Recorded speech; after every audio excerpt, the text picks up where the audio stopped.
जो कि हम सब ही पढ़ते हैं, सबको आती है। सो उसके बारे में पढ़ेंगे, सीखेंगे। सो दुआए रबानी है the Lord's prayer. Lord's prayer है रब की दुआ, खुदा की दुआ। रबानी एक अरबी का लफ्ज है या एक नाम कह लें, जिसका मतलब है गॉडली पर्सन, अलाही जो होता है इसका मतलब। चूंकि ये खुदावन यसु मसीह की सिखाई हुई दुआ है, इसलिए ये खुदा की दुआ, रब की दुआ लॉर्ड्स प्रेयर कहलाती है। इनके ये खुदावन यसु मसीह ने खुद सिखाई, और वो भी अपने शागिर्दों के कहने पे। तो इसका शागिर्दों के कहने पे उसने सिखाई। उनकी चाहत थी, ख्वाहिश थी, या तलब कह लें उनकी, या जरूरत भी कह सकते हैं। लेकिन ये क्यों थी, ये भी हम देखेंगे कि क्यों उन्होंने ऐसा कहा। तो उसका जिक्र भी है। उनका कहना था कि जिस तरह यूहन्ना ने अपने शागिर्दों को दुआ करना सिखाया है, इसी तरह दुआ करना सिखाया है, यानी उसके शागिर्द दुआ करते हैं, उसी तरह हमें भी सिखा। उन्होंने जब देखा कि यूहन्ना के शागिर्द जो हैं वो दुआ करते हैं और यूहन्ना ने उन्हें दुआ करना सिखाया है, तो उन्होंने यीशु से कहा कि हमें भी दुआ करना सिखा। लेकिन बाइबल में यूहन्ना की सिखाई हुई दुआ का जिक्र नहीं है, लेकिन यहाँ पे हम देखते हैं कि जरूर कोई दुआ थी जो उसके शागिर्द करते थे। तो मेरा आज का जो टॉपिक है वो दुआ पे नहीं है, जैसा कि हमने हवाला जाती पढ़े हैं। आप सब जानते हैं कि मेरा टॉपिक दुआ पे नहीं है, बल्कि दुआए रबानी है, जो हमारे खुदावन यीशु मसीह ने सिखाई और जिसे हम फर पढ़ते हैं। तो अच्छी तरह से सुनते जाएं, क्योंकि ये बहुत इंटरेस्टिंग बातें भी हैं और बहुत नॉलेजेबल बातें भी हैं, जिस पर गौर करना बहुत ही जरूरी है। तो जो है कि हम इसको फर पढ़ते हैं, और हर मसीही इस दुआ को जानता है, बच्चे भी बड़े भी। जैसा कि अभी सारा ने मीटिंग से पहले दुआ रबानी पढ़ी है, बहुत अच्छी फर पढ़ी है उसने। और ये हमें दुआ रबानी जो है ये फर आना एक अच्छी बात है, पर इसको समझना भी बहुत जरूरी है। ये नहीं कि हम फट से पढ़ जाएं और बाद में हमें पता ही ना हो कि इसमें क्या है और क्या पढ़ रहे हैं। शख्सी तौर पे इस पर हमें गौर करना चाहिए कि इसमें क्या लिखा है। और आज हम इसी पर गौर करेंगे। मैंने इस इलाही दुआ को 12 नुकात पर तकसीम किया है। इस जो दुआ है इसके 12 पॉइंट्स मैंने इसको तकसीम किया है, 12 पॉइंट्स पे, जो कि खुदा की तरफ से एक पैगाम है। तो आज हम सीखेंगे कि दुआए रबानी में क्या लिखा है और इसमें कितने राज छुपे हैं, कैसे पढ़ना है इसको, रटा नहीं बल्कि इसको समझ कर पढ़ना है। इसको मैंने 3 हिस्सों में तकसीम किया। पहले जो मैंने आपको कहा कि 12 नुकात में 12 वो होंगे पॉइंट्स हैं, लेकिन 3 हिस्सों में इसको मैंने तकसीम किया दुआ रबानी को। 3 इसके हिस्से हैं, वो भी मैं आपको बताती जाऊंगी, लेकिन 12 पॉइंट्स होंगे जिन पर हम गौर करेंगे।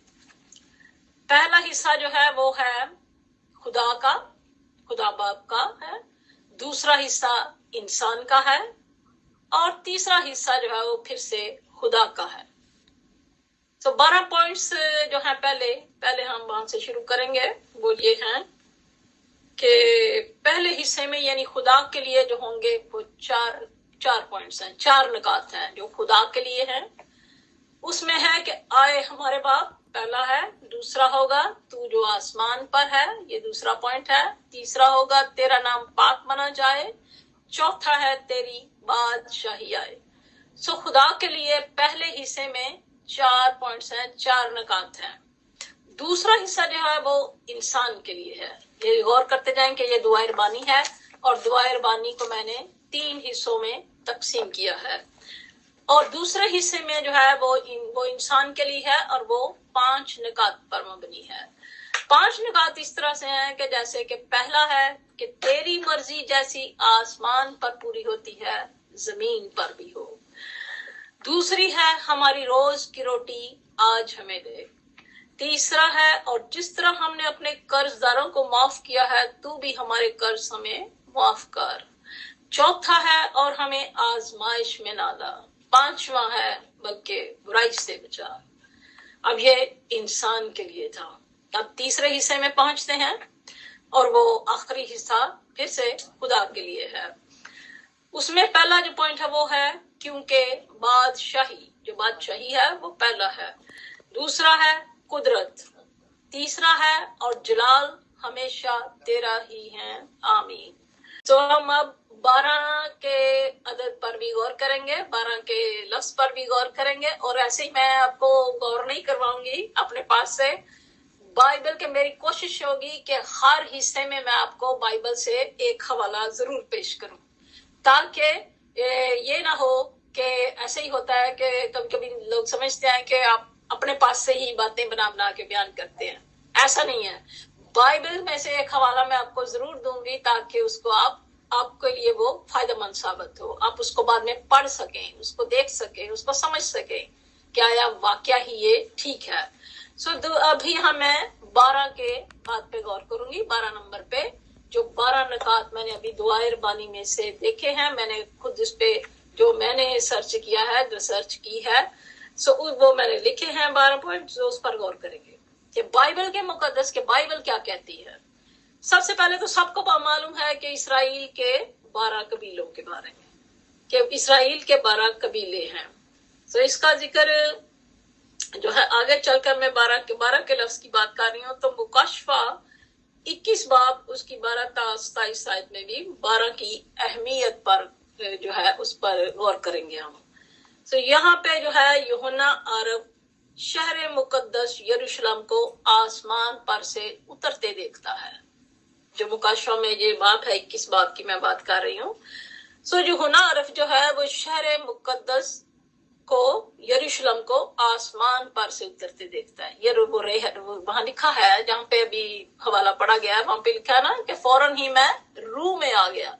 वो रोया देखता था, उसको रोया नजर आ रहा। उसने यरूशलेम को आसमान पर से उतरते देखा, और उसने बयान किया कि उसके क्या क्या उसने देखा है।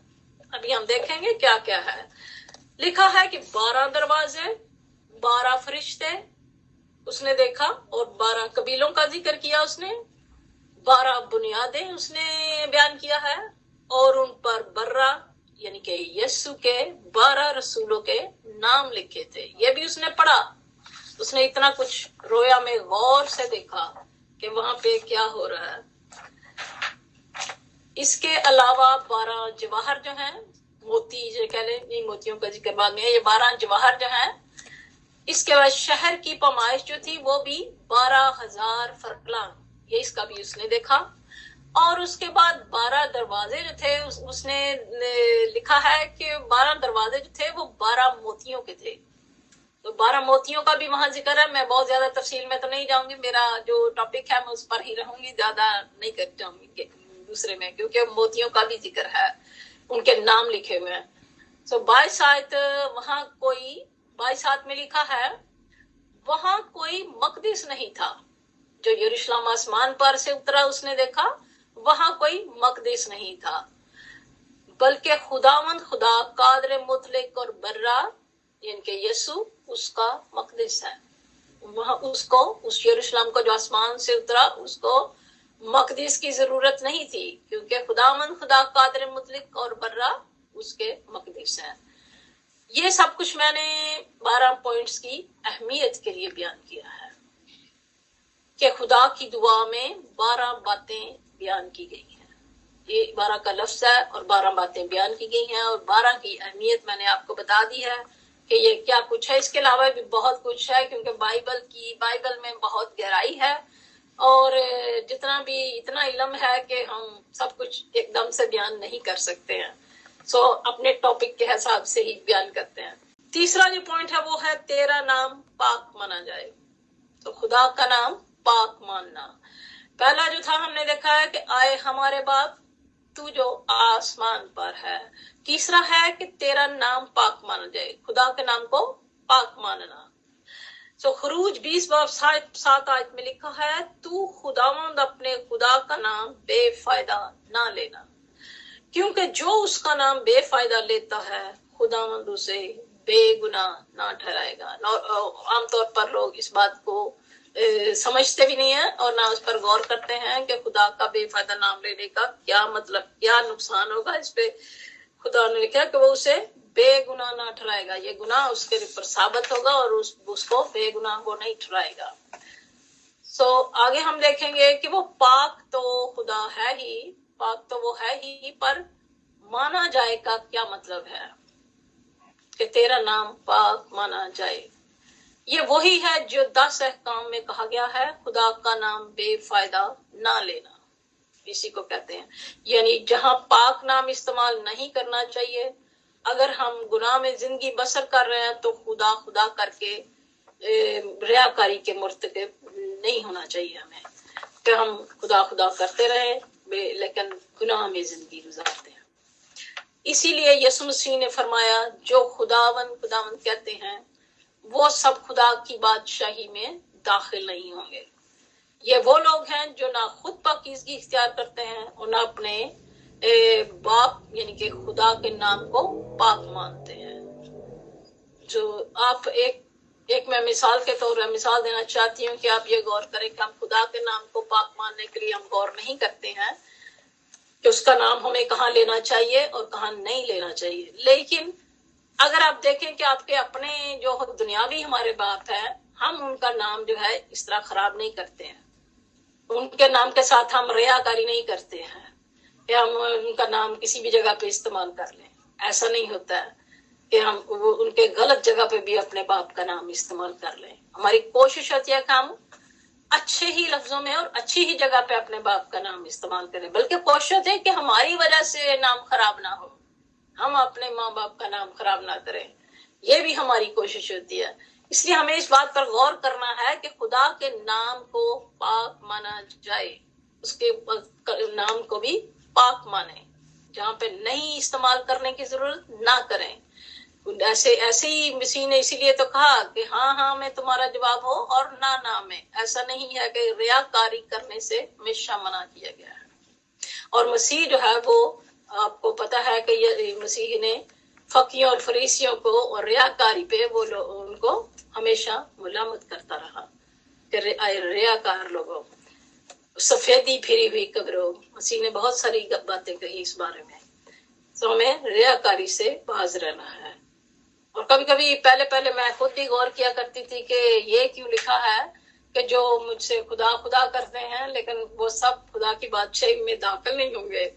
लेकिन बाद में समझ आई कि क्यों ऐसा कहा गया है कि वो खुदा खुदा करने वाले लोग सब जो हैं वो खुदा को असल में मानने वाले लोग भी नहीं होते हैं, जो हर वक्त गलत जगह पे भी खुदा का नाम लेते हैं, अपने फायदे के लिए खुदा का नाम लेते हैं।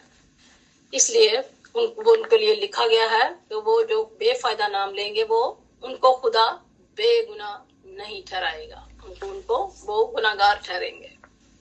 अभी हम चौथे पॉइंट पे आते हैं कि तेरी बादशाही आए। ये खुदा की ये जो पहला हिस्सा है अभी हम उसी पे गौर कर रहे हैं, चौथे पॉइंट पे हैं अभी। ये हम खुदा की बादशाही के लोग हैं, अपने में खुदा की बादशाही को मांगे ताकि उसका तख्त हमारे दिलों में लग जाए। आपको मालूम है कि हम जो है वो खुदा की बादशाहत के लोग हैं। और अभी जब भी हम दुआ भी मांगते हैं तो हम कहते हैं, मैं भी कहती हूँ कि खुदा के लिए कि तेरी बादशाहत को वुसअत मिले। तो इसलिए हम खुदा की बादशाहत के लोग हैं, इसलिए हमें अपने खुदा की बादशाही को अपने लिए हमें मांगना है, अपने दिलों में, ताकि खुदा का तख्त हमारे दिलों में लग जाए।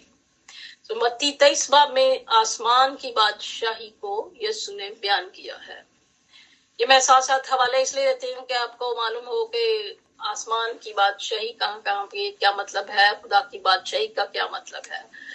سو آسمان کی بادشاہی جو ہے مسیح نے بیان کیا، بہت ساری تمثیلیں اس نے پیش کی، اور اس میں اچھے دانے اور کڑوے دانوں کی تمثیل ہے۔ اس کے بعد رائی کے دانے کی مانند کی تمثیل ہے، خمیر کی مانند کی تمثیل ہے، چھپے ہوئے خزانے کی مانند ہے، بیش قیمت موتی کی مانند، بڑے جال کی مانند ہے۔ کافی کچھ بیان کیا گیا ہے، اگر آپ پڑھنا چاہیں تو آپ ضرور پڑھ سکتے ہیں۔ متی 23 باب میں سب کچھ لکھا ہے۔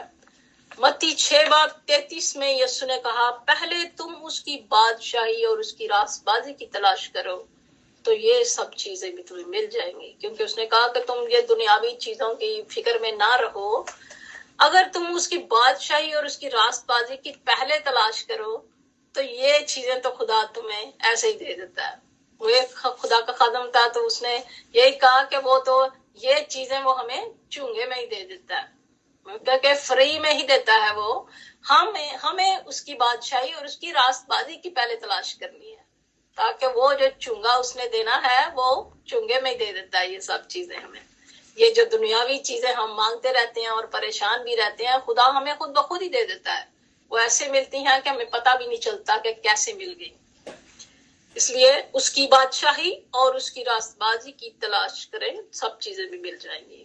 تو پہلے خدا کی بادشاہی کے فرزند بنیں، اس کی بادشاہی میں شامل ہوں، اس کی بادشاہی کے لیے کام کریں، کچھ بھی کریں۔ جیسے کہ ابھی جو بچے ہیں وہ حوالہ جات پڑھتے ہیں تو وہ خدا کی بادشاہی میں کام کر رہے ہیں، وہ خدا کے فرزند ہیں بادشاہی کے۔